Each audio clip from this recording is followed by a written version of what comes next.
try to make an effort, try to listen to them, like really strain to try to listen.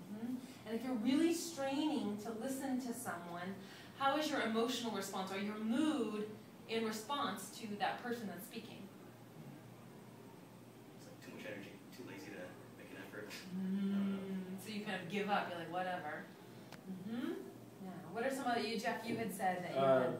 I knew another trainer I worked with, she came across, because there's a difference between projecting your voice and yelling, and she would yell when she was training. Yeah. And what did that do to you as a listener?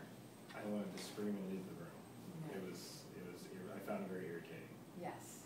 So what you've just described is what we talked about in the last seminar, fight or flight. Often we think of fight or flight if we're scared or we're angry. But really you can go into fight or flight in response to someone else's voice. So if they are yelling at you, your emotional response is, I want to yell and run. The other thing you might want to do is hurt them. It's fight or flight. You're like, ah! There wasn't an option. Exactly, it's not an option.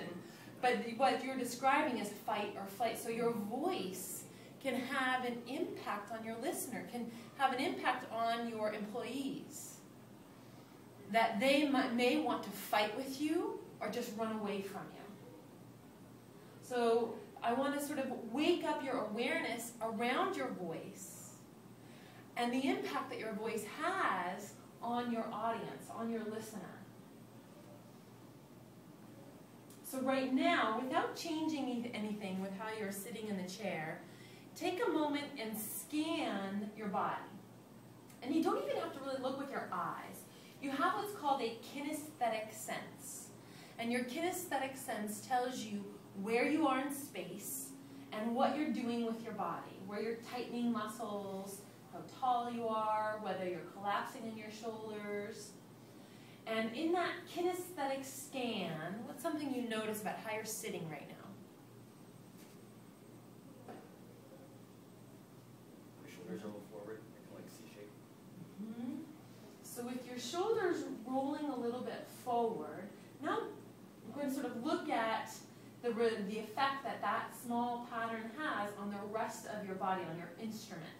So if your shoulders are slightly rolled forward, what does that do to your chest?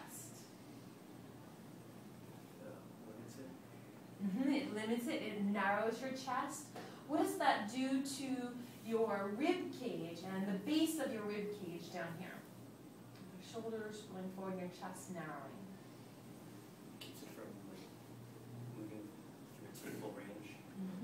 So now your rib cage cannot move in its full range. What will that do to your voice? You don't have as much power behind it. Exactly. Exactly. So now